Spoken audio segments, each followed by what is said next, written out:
Welcome to step 2 in your weight loss program. I want you to go to the Coach Robb resource page and I want you to print out the food log spreadsheet.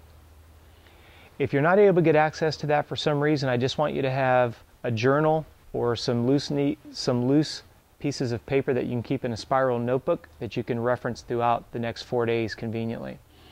Now what you're going to do is over the next 4 days, you're going to document everything that you put in your mouth. I would like to ask that you capture 2 days on the weekend, Saturday, Sunday, and then 2 days during the week.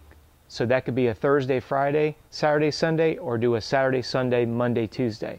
The reason being is we tend to eat a little bit differently on the weekend, and I know that sounds obvious, but what I want you to understand is we're trying to capture an accurate snapshot of your current way of eating.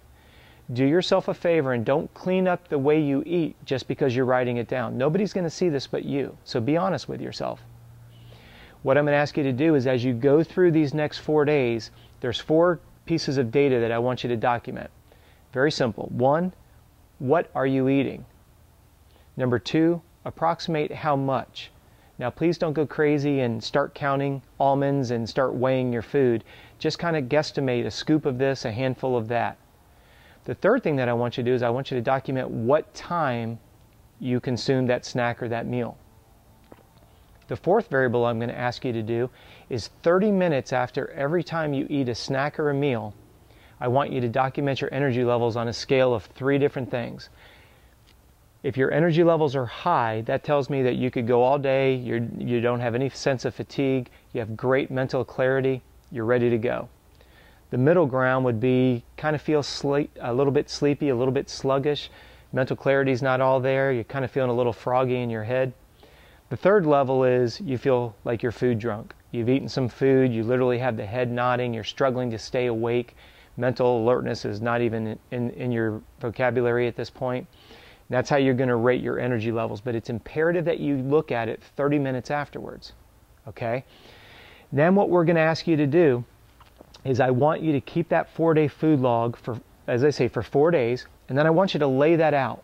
I want you to get out 4 different colored highlighters, and I'm going to ask you to highlight by 4 different categories. So with your highlighter on the side of your food log, take each color, mark it out, and you're going to indicate your first color is going to be all your protein.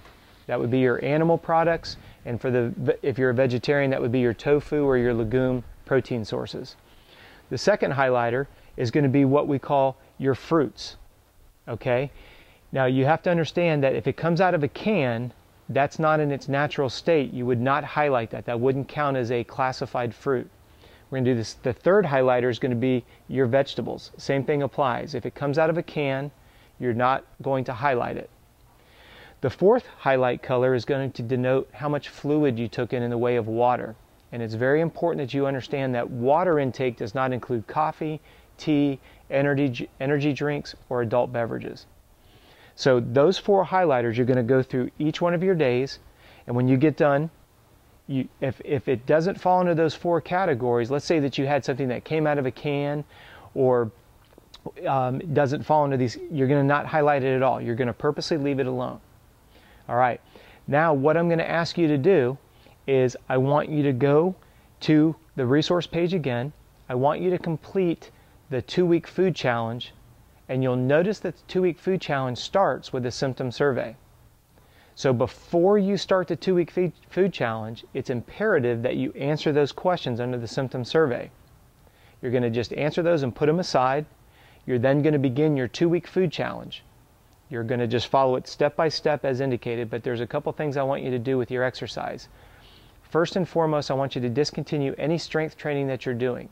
Strength training is anaerobic by nature. So I'm going to ask you for the next 2 weeks, just discontinue your strength training. For your cardiovascular workouts, I'm going to ask you to pull back on your volume. It's obviously relevant to your current training of volume, but cut it by 50%, 60%. And I want you to bring the intensity levels down. For those of you that work with a heart rate spreadsheet, that'd be heart rate zone 2 or below. If you don't have that heart rate spreadsheet or you don't have a heart rate monitor, you want to pass what we call the talk test. You should be able to sing out loud to yourself without becoming winded. You should be able to talk to your training partner or somebody beside you without becoming winded. If you start to run out of breath, just simply slow down. You're going too hard. And I want you to do that for 2 weeks. Dedicate yourself to it. If you're going to make these adjustments in your diet, don't undermine your efforts by training too hard or too long. Your body's going to be going through a lot of changes, and it doesn't need a lot of external stress in the form of exercise during these next 2 weeks. After you complete the 2-week food challenge, you're simply going to go back and take your symptom survey once again. That is going to end stage 2. When we get to stage 3, I'm going to walk you through how and what we're looking for in regards to the 2-week food challenge that the symptom survey that you took before the 2-week food challenge and afterwards. And then we'll get into step number 3. So good luck, and we'll see you at video number 3.